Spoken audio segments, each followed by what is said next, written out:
നമസ്കാരം പ്രേക്ഷകരെ, രാവിലെ 10:45 ദ കേരള സ്റ്റോറി 2 തിരുവനന്തപുരത്ത് ആദ്യ ഷോ ആരംഭിക്കാൻ വേണ്ടിയിട്ടിരുന്നത്. ആകെ വിരലിലുണ്ടാവുന്ന സെൻറ്റേഴ്സിൽ മാത്രമേ ട്രിവാൻഡ്രത്തുള്ളൂ. ആകെ 4 സെൻറ്ററുകളിലാണ് ഷോ ഉള്ളത്. അപ്പോൾ കൂട്ടത്തിൽ രാവിലെ 10:45 ഗ്രീൻഫീൽഡ് സ്റ്റേഡിയത്തിൽ മൂവി മാക്സ് സിനിമാസിലായിരുന്നു 10:45 ഷോ. രാവിലെ 10 മണിക്ക് ഞാനവിടെ നിൽക്കാൻ തുടങ്ങിയതാണ്.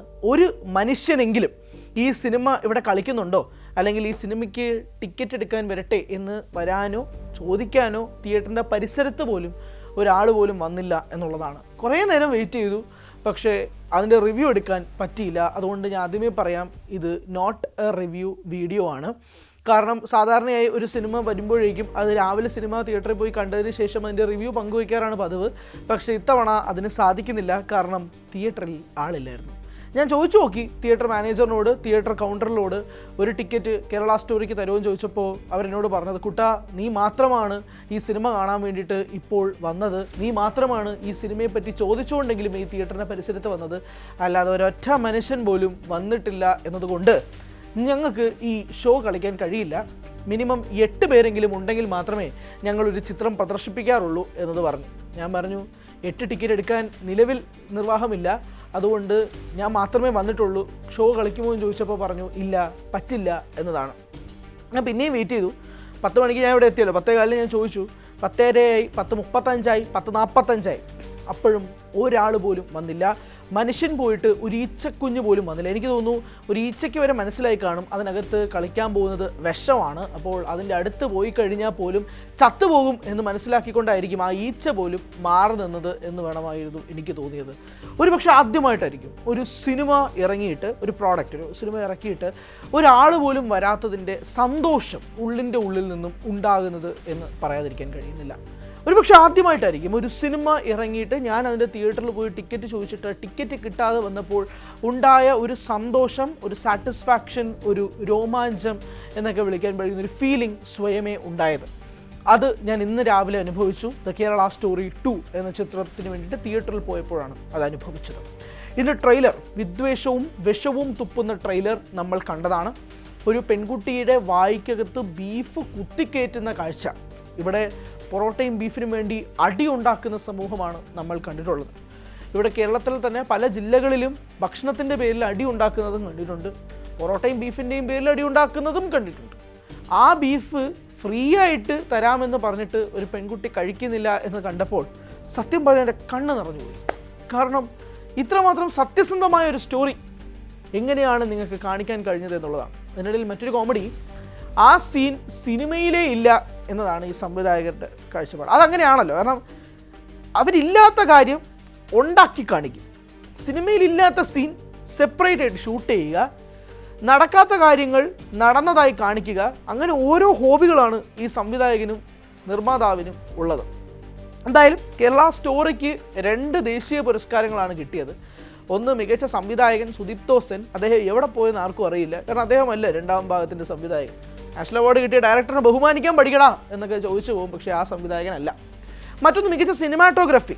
ഗ്രീൻ സ്ക്രീനിൽ കേരളമാണെന്ന് തോന്നിക്കുന്ന രീതിയിൽ ഒരു ബാക്ക്ഗ്രൗണ്ടും എടുത്ത് 2 തേങ്ങയും ഒരു ഓലപ്പുരയും കാണിച്ചു കഴിഞ്ഞാൽ കേരളമായി എന്ന് ചിന്തിക്കുന്ന ആ സംവിധായകരാണ് ജൂറിക്ക് അയച്ചപ്പോൾ ജൂറി വൗ ഇതാണ് കേരളം, എന്താ പച്ചപ്പ്, എന്താ മനോഹാരിത എന്ന് പറഞ്ഞിട്ട് ബെസ്റ്റ് സിനിമാറ്റോഗ്രഫിക്ക് ഈ അവാർഡ് കൊടുത്തത്.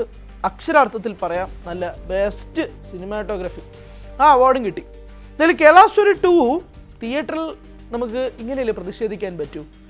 ഒരു കാര്യമുണ്ട് കേട്ടോ പ്രേക്ഷകരെ, കൊച്ചിയിൽ ഇവിടെ എന്തൊക്കെയോ സംഘർഷമൊക്കെ നടക്കുന്നുണ്ട്. ഷേണാസ് തിയേറ്ററിൽ DYFIയുടെ പ്രതിഷേധം നടക്കുന്നുണ്ട്, പോലീസ് സന്നാഹമുണ്ട്. പടം കാണാൻ വേണ്ടിയിട്ട് 5 പേരെന്തോ ടിക്കറ്റ് ബുക്ക് ചെയ്തിട്ടുണ്ടെന്നാണ് മനസ്സിലാകുന്നത്. എന്തൊക്കെയായാലും കൊച്ചിയിൽ എന്തൊക്കെയോ നടക്കുന്നുണ്ട്. ഞാൻ തിരുവനന്തപുരത്ത് വരുമോ പറയുന്നത്.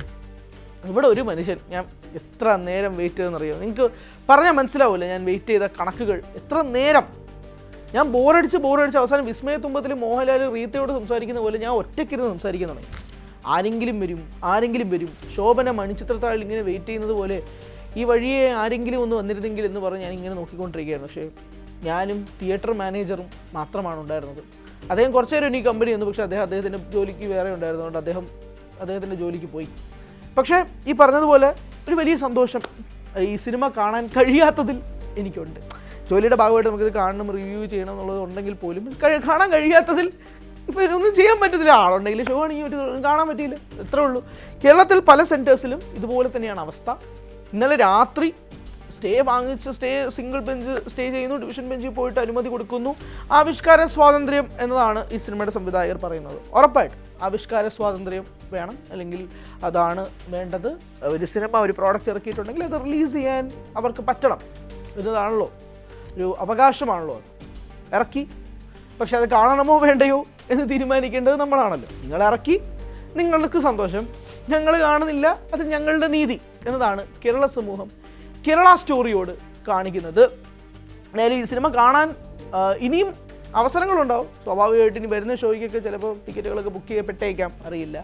അതായത് ഈ സിനിമ കാണണമെന്നുണ്ട്, നിങ്ങൾക്ക് അഥവാ ഞാൻ പോണ തിയേറ്ററിലൊക്കെ ആരെങ്കിലും ഉണ്ടെങ്കിൽ ഉറപ്പായിട്ടും കാണും എന്നതും കൂടി പറയുന്നു. അത് കാണുന്നത് ഇതിനോടുള്ള കൊതി കൊണ്ടൊന്നുമല്ല, എന്താണ് ചെയ്തു വെച്ചേക്കുന്നതെന്ന് അറിയാൻ വേണ്ടിയിട്ടും അത് പ്രേക്ഷകരുമായിട്ട് പങ്കുവയ്ക്കാനും വേണ്ടിയിട്ടും മാത്രമാണ്. പക്ഷേ എനിക്ക് ഭയങ്കര സന്തോഷം തോന്നി കേരളത്തിൻ്റെ അഭിമാനകരമായ നട്ടെല്ല് നിവർത്തിക്കൊണ്ടുള്ള ഈ പ്രതിഷേധം കാണുമ്പോൾ.